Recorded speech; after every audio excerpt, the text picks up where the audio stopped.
का हार्दिक वंदन अभिनंदन करती हूँ और बीना जी को मैं बहुत बहुत बधाई देती हूँ उनके जन्मदिन पे और इतना अच्छा पौध लगाने के लिए कि जिससे सभी लाभान्वित हो सकते हैं।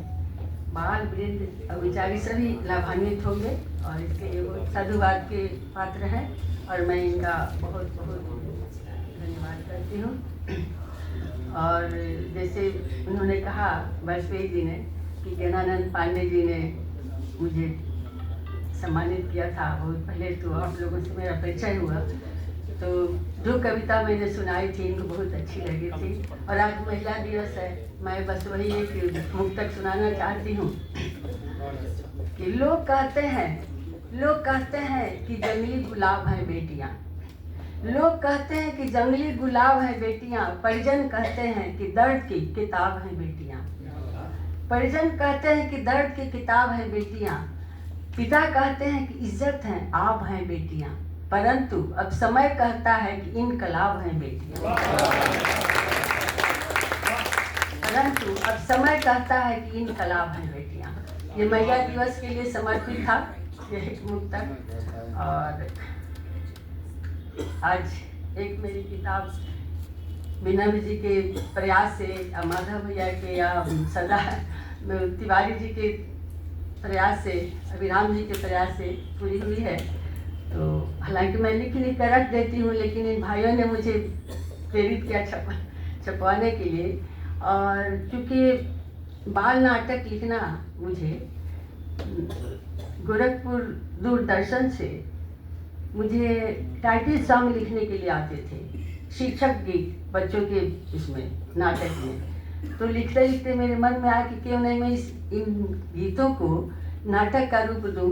तो फिर वहीं से शुरुआत हुई। 92 का था जब दूरदर्शन में मेरा नाटक एक प्ले हुआ कि एकता में बल है, और बहुत सराहा गया। उसके बाद से मुझे नाटक लिखने की वो हो गई, तो करीब 4-5 नाटक लिखे मैंने, और ये 5वां नाटक है जंगल का दरबार।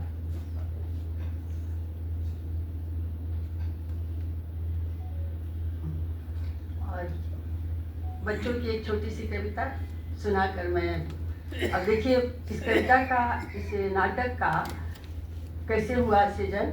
कि मैंने कहा कि हम सभी वो करते हैं कि पर्यावरण को बढ़ावा दीजिए, क्योंकि उसमें सभी कहते हैं और बच्चे भी सब सुनते हैं, लेकिन हम सब बच्चे बन जाते हैं, एकदम मनमाना करते हैं, पेड़ काटते जा रहे हैं। लेकिन किसको कैसे समझाया जाए कि उनके मन में वो पड़े, असर पड़े कि हाँ पेड़ पौधे नहीं काटना है, पर्यावरण को नष्ट नहीं करना है। तो मैंने इसे जंगली जीवों से उनको सीख दिलाई है कि आप देखिए कि आप मनुष्य होकर भी आप इतने नादान हैं और पेड़ पौधे काटते जा रहे हैं, पर्यावरण की क्षति हो रही है, और हम उसे बचाने की कोशिश करें, हम सब मिलकर बचाएं। इसी पर नाटक है। और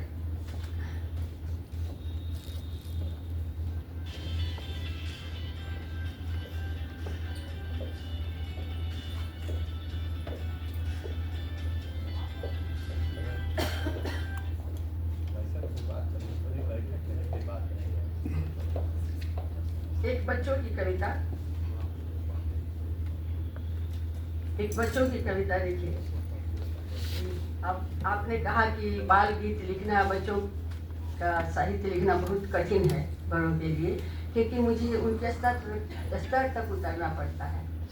लेकिन फिर भी हर व्यक्ति के मन में एक कोने में बचपन रहता है, अगर हम उसको जगाना चाहें, और बहुत ज़रूरी है उसको जगाना। अगर हम उस बचपना को जगा लेंगे तो जितनी विद्रुपताएं हैं वो थोड़ी कम हो जाएंगी। देखिए, बचपन राजा फिर से आजा, बचपन राजा फिर से आजा, बजेगा फिर मुगली का बाजा, बचपन राजा फिर से आजा, बजेगा फिर मुगली का बाजा। ओका बोका तीन तरोका, ओका बोका तीन तरोका, अटकन चटकन धूम धड़का, अटकन चटकन धूम धड़का, चुनू मुन्नू अंटी बंटी, गली गली में शोर मचा जा, बचपन राजा फिर से आजा, बजेगा फिर मुगली का बाजा। अब देखिए बच्चों का वो अपना टिफिन कभी न खाना, अपना टिफिन कभी न खाना पर दूजे का चटकर जाना, अपना टिफिन कभी न खाना पर दूजे का चटकर जाना, किसने खाई पकड़ गए तो भोनू राजा, बचपन राजा फिर से आजा, बजेगा फिर मुगली का बाजा। पेट दर्द का रोज बहाना, पेट दर्द का रोज बहाना, आलय मुझको आज न जाना, आलय मुझको आज न जाना, हाय हाय बस अब मर जाना, हाय हाय बस अब मर जाना, पलक झपकते दोनों राजा, बचपन राजा फिर से आजा, बजेगा फिर मुगली का बाजा। चुपके से बगिया में जाना, चुपके से बगिया में जाना, कच्ची पक्की इमली खाना, चुपके से बगिया में जाना, कच्ची पक्की इमली खाना, चोर सिपाही डोला पाती, रपट गए तो रोनू राजा, बचपन राजा फिर से आजा, बजेगा फिर मुगली का बाजा।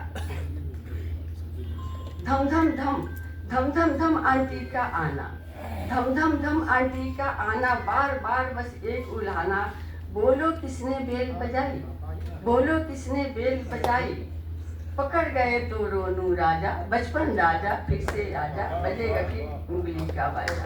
और लास्ट देखिए कि नानी के मिट्ठू की अपनी, नानी के मिट्ठू की अपनी पूसी जी से ब्याह रचाना, नानी के मिट्ठू की अपनी पूसी जी से ब्याह रचाना, खुला पिंजरा बिट्टू राजा, फेरे लेने बाहर आजा, बचपन राजा फिर से राजा, बजेगा फिर मुगली का बाजा। बस बहुत